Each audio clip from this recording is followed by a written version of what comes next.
Hello everybody and welcome to Attaché, the show that gets you in, out, and around some of the world's greatest cities. My name is Alex Hunter and I'll be your Sherpa on this international adventure, and today we're in Singapore.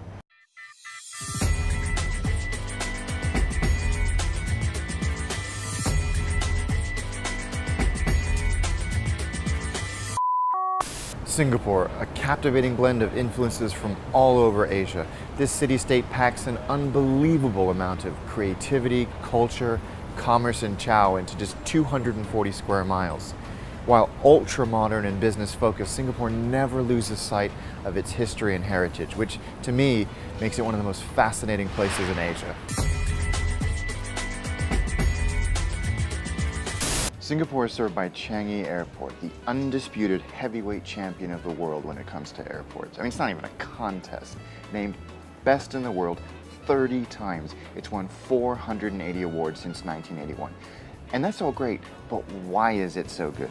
Let me tell you. Free movie theater? Check. 2 of them actually. Arcade? Check. Free transit hotel? Check. Free tour of Singapore when you're on a layover? Check. Mother flippin' nature trail? Check, check, check. Mic drop, game over, best airport in the world. So you've arrived at Changi Airport. How do you get into town? Let's do cheapest, fastest, best. The bus. Less than 2 Singapore dollars to get you right into the middle of town. Bus terminals are located below terminals 1, 2, and 3. A taxi. Around 20 to 30 Singapore dollars for the 20-minute ride into town. Just follow the signs in the arrivals hall after you go through customs. The MRT.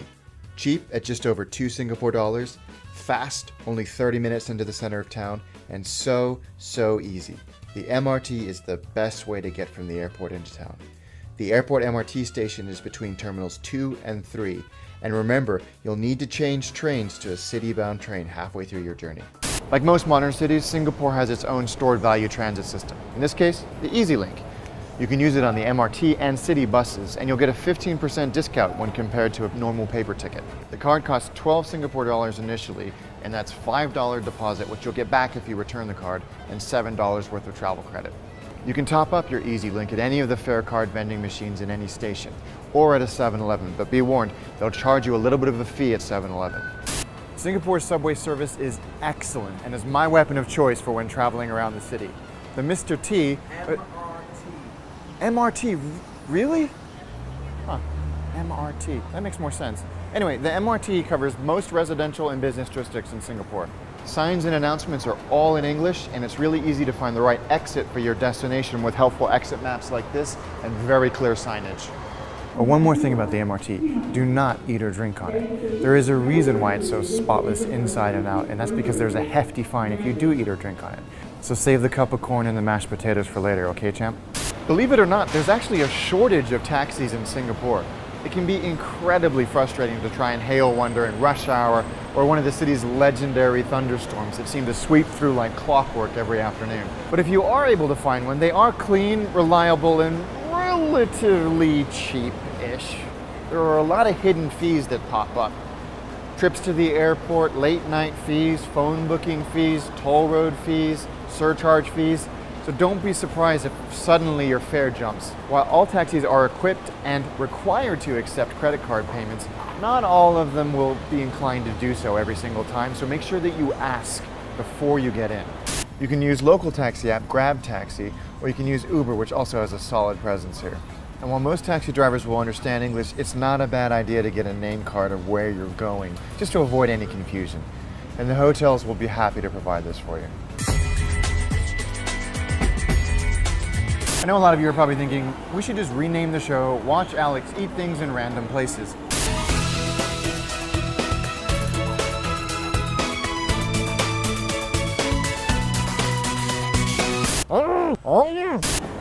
But as I said in one of our earliest episodes, food is such an important part of a city's culture that I think we owe it to everybody to spend a lot of time talking about the food and drink in each city that we visit. It would be rude not to. Also, I love eating. Singaporean food culture is legendary. with a blend of influences from all over Asia. Indian, Malaysian, Middle Eastern, and Chinese dishes feel right at home next to local creations. And this communal kitchen has created some dishes and dining experiences that are totally unique to Singapore. And nothing sums up that uniqueness quite like Singapore's hawker centers. They're dotted around the city and they're like a permanent food festival, which might be the greatest idea that I've ever heard. The food is cheap, the quality is unbelievably high, and the hygiene is strictly monitored by the government. So you ain't gonna get sick here, unless you have a weak constitution, like Greg, who got food poisoning at his own barbecue. Shut up. Adorable. Hawker centers are also the best place to get real, down-home versions of classic Singaporean dishes like chicken rice, arguably Singapore's national dish. It's chicken flavored with soy sauce and sesame oil and then served on a bed of fragrant rice that's been cooked in chicken broth and then flavored with ginger and garlic. And you also get this delightfully spicy sauce to go with it. So how do you figure out which of the many stalls at a hawker center to eat at? My advice, find the one with the longest line and join it. There is no better endorsement than popularity. And once you've found that vendor that you want to eat at, here's how you order. Find a table and leave one of your crew there so you can claim it as your own. Now note that every table has a number, so write yours down or remember it in that big noggin of yours before you go up to your first stall. Order whatever yummy goodness takes your fancy, have a seat and your food will be brought to you. But that said, during busier times, you'll see a lot of the stalls have self-service signs up. That means you just need to hang out and grab your food whenever it's ready. So when you've eaten just about as much as you can, and you'll know that by a wicked case of the meat sweats, one of two things will happen. If there are signs that say, please return your tray, be cool and take it to one of the tray return stations. If not, it's okay to leave the tray on the table when you leave. It's 4 o'clock in the morning. I'm in an airport, but I am very excited to share this with you. Can you tell it's 4 o'clock in the morning? Do I look sprightly and fresh?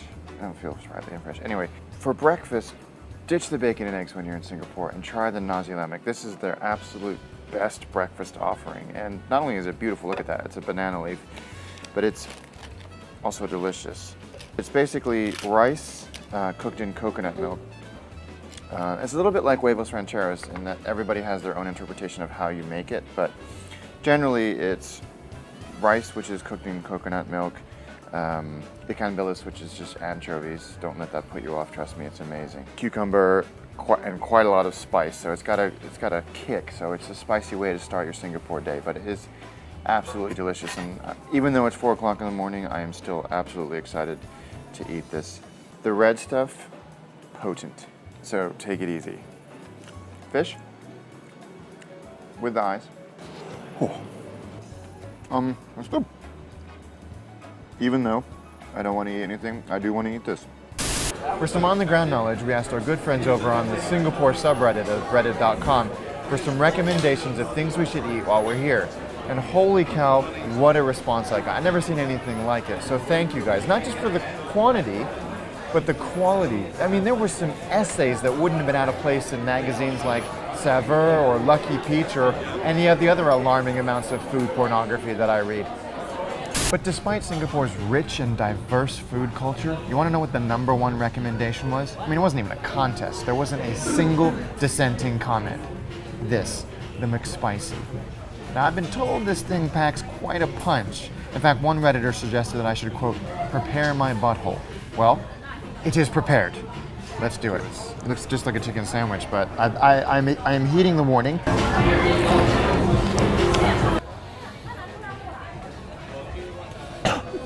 Oh, that went up my nose, Greg. Spicy? Oh, yeah. It's delicious. I want more. Holy shit. I liked it. I mean, I need to go to the hospital, but it's a good burn. Singapore is one of the safest cities in the world, no matter how you measure it. You won't have any issues walking alone at night. Violent crime is almost unheard of, and the city is absolutely spotless. But there's a reason for that, and it's worth talking about. Singapore has some strict laws that you should read up about before you come here. It's technically illegal to spit, litter, jaywalk, eat or drink on public transport, and even sell chewing gum unless it's for medical reasons. Now, it doesn't matter what you think about these laws because they are the law. So be cool, otherwise you could get slapped with a hefty fine. Let's talk Turkey. Singapore uses the Singapore dollar, often abbreviated as SGD when you see it next to a price. There are 100 cents in a dollar, and coins range from 5 cents up to a dollar, where notes take over at a $2 bill. So here's a neat little tidbit for you. The Singapore dollar is pegged to the Brunei dollar, and both currencies can be used interchangeably in both countries. So don't be surprised if you see a Brunei note in your change from time to time. Singapore may seem expensive when compared to the rest of Asia, but on a global scale, it's actually pretty affordable. Let's do the rundown. A cup of coffee will cost you around $5. A pint of beer will cost you around $6. And for the most reliable indicator of a nation's cost, the good old Big Mac, you're going to pay about $5.25. Speaking of coffee, don't forget to try the local version, which is strong, sugary, and costs less than $1 at a hawker center or at a coffee stand. Tipping. Singapore is a great city. Want to know why? No tipping. It's actually frowned on by the government. So you don't have to do it. You don't even have to think about it. What a great city. Shopping is considered sport in Singapore. So if that's your thing, then you are in the right place. Luxury brands, electronics, clothes, you name it. Singapore has it in spades. And despite nearly everything being imported, prices are still pretty competitive thanks to low taxes and low import tariffs. So that's the Attaché Guide to Singapore. If you've been here before and feel like we've missed something, or you live here and feel like there's that one thing that everybody who comes here needs to know, then leave it in the comments below. Oh, and don't forget to subscribe because we have more amazing cities coming for you real soon. But until next time, good health.